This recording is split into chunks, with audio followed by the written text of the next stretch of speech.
He was serious. Like, what if Oh, it's... God. Honey! Simulating a rainy day up there. But this is the most frustrating part of the whole thing.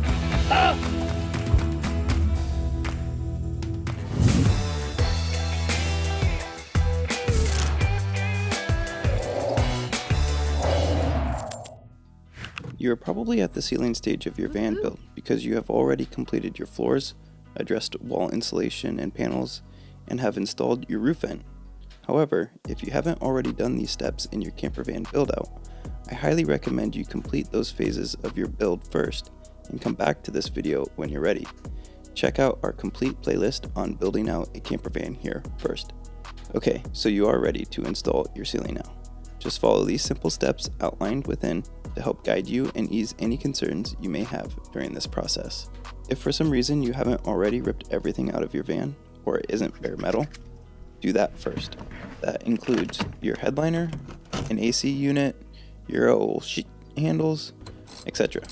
Whatever is up there, take it down. You don't want a little bit more graceful than you. If your van has a rear AC unit, you will likely want to get rid of it.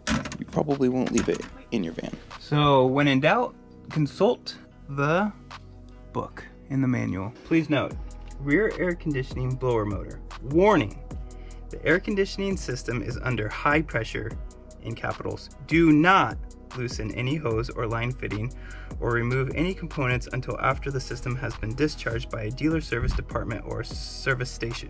Always wear eye protection when disconnecting air conditioning system fittings. You must remove the Freon according to local state and federal laws. Check what kind you have and dispose of it accordingly.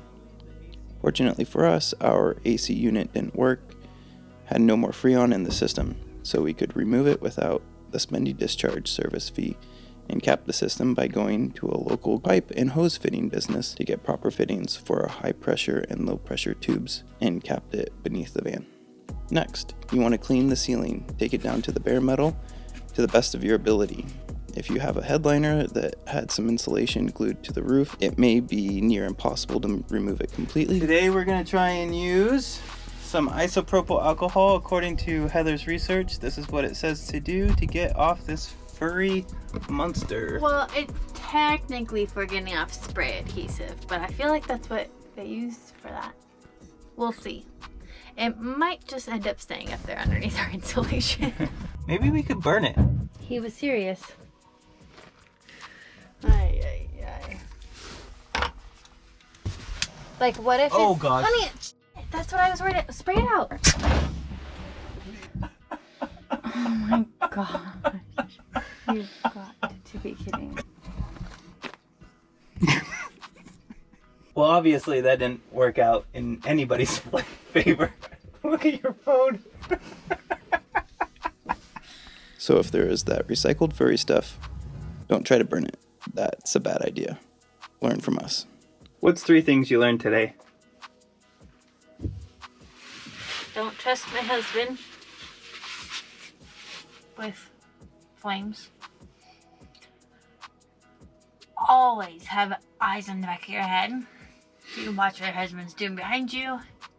And don't use water to try and get off sticky stuff because it makes it more sticky. I guess that works. My 3 things were isopropyl alcohol doesn't work, liquid doesn't work, and scraping doesn't work. Neither does flame. And 3A, flame is not a good idea. This right here is exactly what we didn't want to find. At least it's only in that spot so far.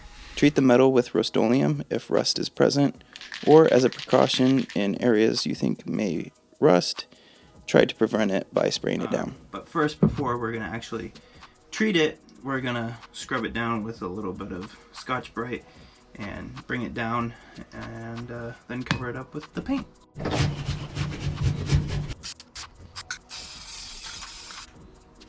Now decide if you're going to include a roof vent in your van. We highly suggest you do because it will help with smell and heat and all of that. And if you're not sure how to install a roof vent in your van, go ahead and check out the video linked above and in the description below.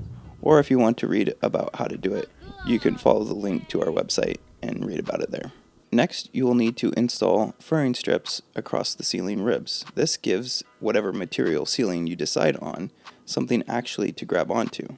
We used 1/2-inch plywood cut in about 2 to 3 inch strips.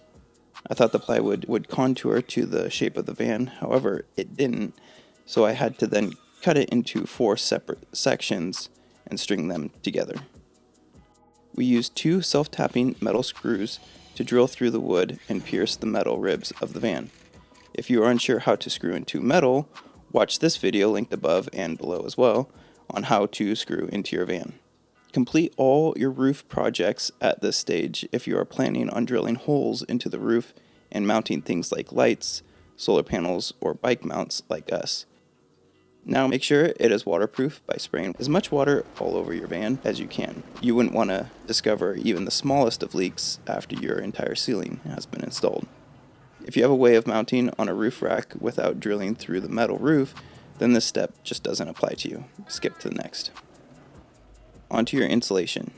Choose what type of insulation you're going to use. We would highly suggest you use polyiso. For this, you need to measure and cut the polyiso to your specific dimensions required to fit between each furring rib strip in the roof of your van. We used 1 inch thickness because that is all the depth we had to work with. We probably would have gone with thicker if we could, but 1 inch is what we did. Secure in place by applying 3M double-sided tape to secure the insulation in place.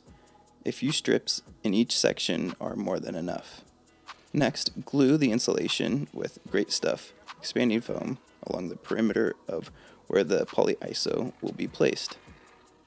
Fill any gaps and cracks with the Great Stuff expanding foam after you have installed the polyiso. Shave any excess spray foam after it has all dried. Electrical wiring.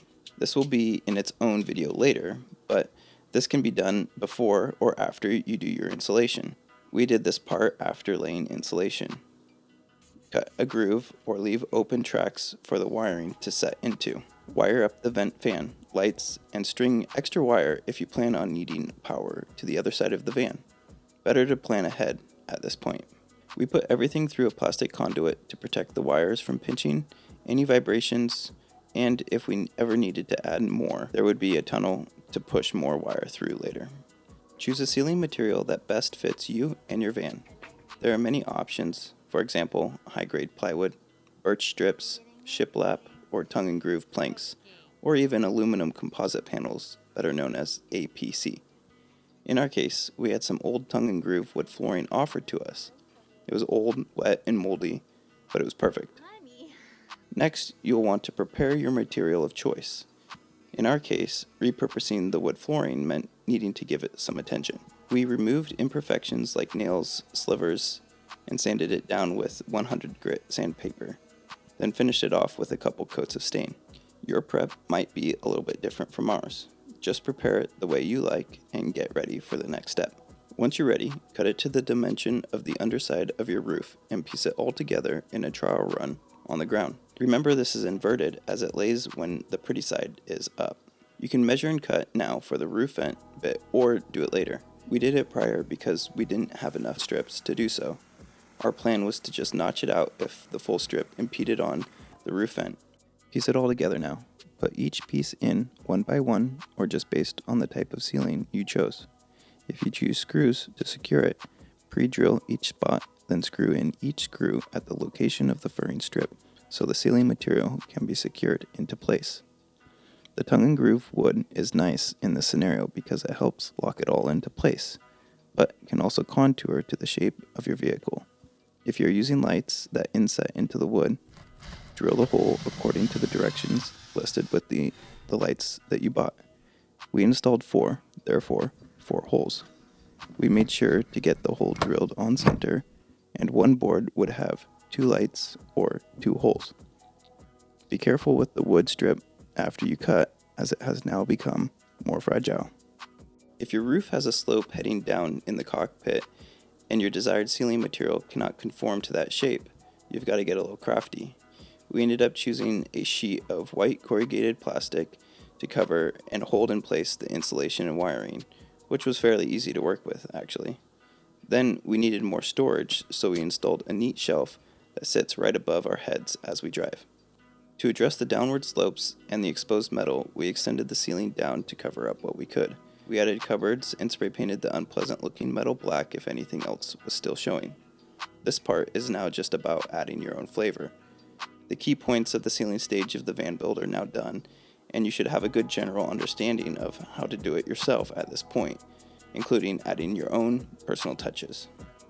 If you want a more detailed written guide with finer details, close-up photos, and links to the products and materials that we used in this video, I encourage you to go check out our website and blog post linked above and below. Thanks for watching. We hope you learned something and can now feel comfortable installing your very own ceiling in your camper van. If you like this video, please give it a thumbs up and subscribe for more videos like this coming up. Cheers. That's a wrap. That's a wrap. Don't shut me in. I'm going to.